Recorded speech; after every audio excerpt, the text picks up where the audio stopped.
So I'm gonna kind of explain a little bit of the process that I'm doing right now. Uh, so I've got my little bundling station area. This is just my backyard. This is an like outdoor storage area. That's where the gas heater is, or the hot water tank rather. See, I told you I'm terrible with the correct terminology. But this is my bundler. This is like my little station for now. I was doing it up on my porch, but on my back porch, but I was sick of carrying the wood up there, up and down, and carrying the bundles downstairs and stuff. So I figured I'd do it right here. Like I said, my yard is not very big. I have neighbors on both sides, but I'm lucky that on one side, the greenway intersects. So it's a good little distance from this side of the yard to the next neighbor's house. So I don't really worry about them as far as like noise and stuff and like working like kind of late at night. But my other neighbor's house is pretty close. They're pretty nice. I won't show their house necessarily, but their bedroom window is like on this side. It's close to my house. And a lot of the time, especially when I was working, I would come home and I wouldn't even start bundling until, like 8 o'clock at night or something like that, and go till 11. And some of the plastic wraps that I was using are actually kind of loud. Like the one I was getting from Walmart, like when you wrap it around, I mean, we were buying in bulk, but when you run out of plastic wrap like pretty fast, it's definitely an expense. And it's not cheap either. You would think it would be, even if you buy it in bulk, but you go through it fast and it's not that cheap. But so some of the stuff when you run out, I mean, I'll run to Walmart and go grab like the stretch wrap, and it's expensive. I mean, it's like $12 a roll. It does last a little bit longer. I think it has a little bit more like foot wise, but it's kind of loud at night, and like the noise repeating over and over of like the plastic like stretching, I'm sure is kind of annoying, for the neighbors. And I'm dropping wood on the deck and it's making real loud booms and stuff, and this metal is like, it's just kind of loud at night. This is a quiet neighborhood, and so this is one of the things that you have to, as a suburban firewood guy or girl, this stuff that you don't want to piss the neighbors off, and stuff you got to take into consideration. And so this is kind of crazy, but I set this up. It's pretty like MacGyvered, but it's just an old umbrella that has a hole in it. It flew off my back deck during a windstorm last year. It's got a hole in it, and it doesn't stay up on its own. So I have it like kind of just strapped with a bungee to the wood so it doesn't fly away. And I have like a plastic Tupperware, big Tupperware yellow guy right there, and a piece of foam right there, because this is like in the direction of my neighbor's window, their bedroom window. And I think it does probably cut down on some of the noise, especially with the bundling right there. Without it, I would feel a little bit more guilty doing the bundles like late at night, when I tend to, I mean, if I'm working, not enough sunlight in the day in the wintertime, so you gotta work at night sometimes. It's long hours doing the firewood stuff, especially if you're doing it by yourself. So that's why that looks like that. And I mean, it does look kind of trashy, but you can't really see it from the front of the house or anything. I'm not too concerned about that. But yeah, so I have, this is the area, and I have containers that like I've been gathering wood from different areas of my yard, because I have just wood like all over the place, like different types of wood from different deliveries that I've had to outsource. The wood that I had when I was originally bundling at the beginning of the season was stuff that my dad gave me, that he had split like 2 years ago and stacked, and he has a lean-to, really nice lean-to up against the side of his house. And he doesn't have my parents don't have a wood burning fireplace anymore. It's gas. They have he built a pretty nice fire pit. And you know, they don't use it all that much, but so he had a bunch of wood and he was willing to let me use it to sell, because I was thinking about trying to sell the stuff that I'd split earlier this year, but then realized that was just not going to happen. As I learned that, you know, I mean, I knew it took a while for wood to cure, but I figured some of it might be usable, and some of it was. There is, like, the top layer of the stuff that was fully stacked and completely split by like mid-June, and it's January now. Just like the top layers though, really, and like the corners and where I started originally, that stuff was usable. But I've already kind of gone through a lot of the stuff that from every outsourced delivery to stuff I've split, and stuff that I've split down even smaller that was just a little bit wet, but like if it was smaller, and just like sitting out for a little bit, like kind of like, I haven't really been doing this, but like kind of separating it from the stack itself. I'm just this is just a mess right now, my whole yard. This is just a whole pile of stuff that was split down a little bit smaller. Like you can't really tell by just the camera, but it's small. I had some stuff dropped off by a tree service.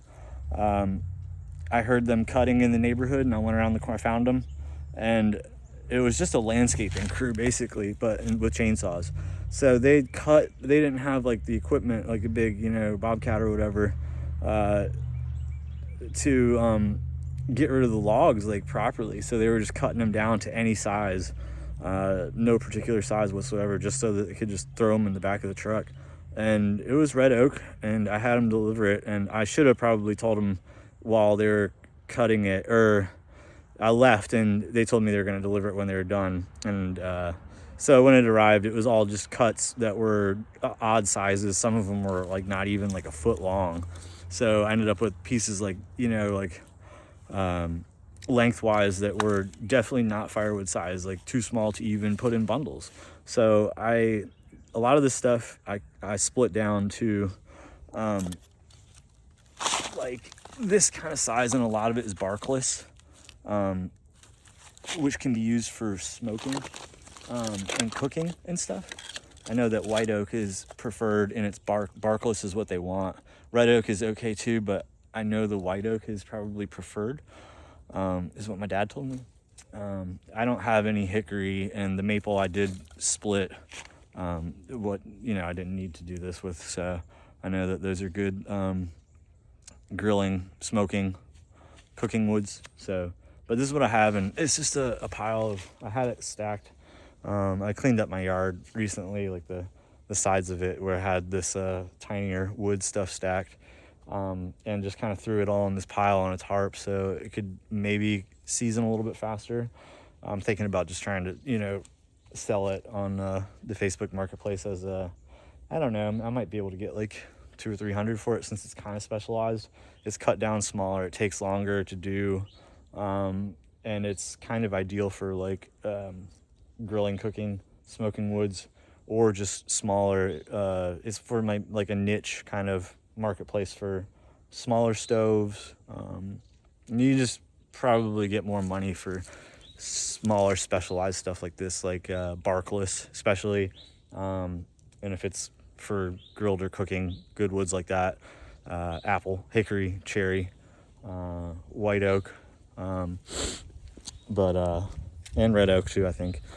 So, but yeah, so I just got like piles of wood everywhere. That's my shit pile of wood, like the stuff that's just like, I mean, it's when you split it, it's just so knotty. I mean, you're gonna run across this stuff. Like, it's just pieces like this. I mean, you can just kind of see it. It's just like shit. I don't even want to fuck with it anymore. And I mean, it'll be burnable in, you know, probably a year, maybe even sooner. Some of it may be longer because they're bigger pieces, but if it's for like a big bonfire, like if you have a really big fire pit, or even, you know, just a huge bonfire, this stuff's gonna be perfect for it in like a year. And so I've already given like a whole 2 truckloads of that stuff away this season just for free, just because, I mean, it's just taking up space. I'm not going to do anything with it. It's nice to do that for friends who do have the area to do that with, have the land and, the ability to have a huge bonfire. And so I gave a truckload to a friend who has parties and gatherings sometimes, and they like to do big bonfires. They do a Christmas tree burning thing like 2 or 3 months after Christmas when they're like really dried out. That's always fun to watch. Like 30 really dry Christmas trees going up, just throwing them on like one at a time. That's cool. But so what I'm doing is just gathering wood and like from different areas of the yard that's usable for bundling. This is not an ideal process because you want to just be able to pull from one source, but for bundling purposes or for whatever selling purposes, and next year it will be like that for me, because I'm trying to streamline the process and get it all organized so that it's just all seasoned wood from one like row or pile or whatever, however you want to organize your wood. But for bundling purposes right now, I have the stuff that I got today that I split down smaller that's ready to go. And then I have some wood from the stuff that I split earlier this year that was split down smaller. And it's good to go. It's just maybe a little wet, but and ideally you don't want to do this, like mixing the woods that like are good to go with some stuff that's like questionable. It's not good business. It's not good practice. I mean, it's okay, I think, in my mind to do that, as long as you're not selling like wet wood. If it's wet, that's a different question, and you shouldn't sell wet wood. If your wood is wet, not only is it a safety hazard for people's chimneys, catching fire and stuff, if they don't have a clean chimney, that's not good. That's not good practice.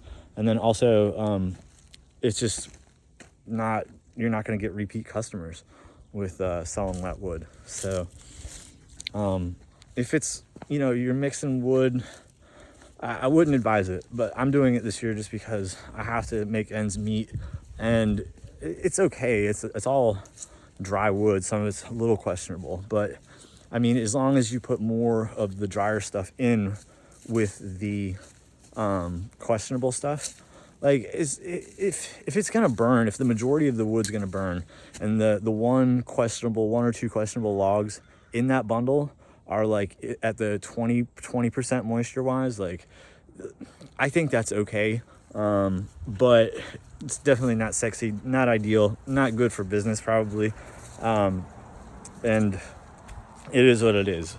And I don't even like to admit that I do that. I know it's not good practice, but next year I won't have to do that.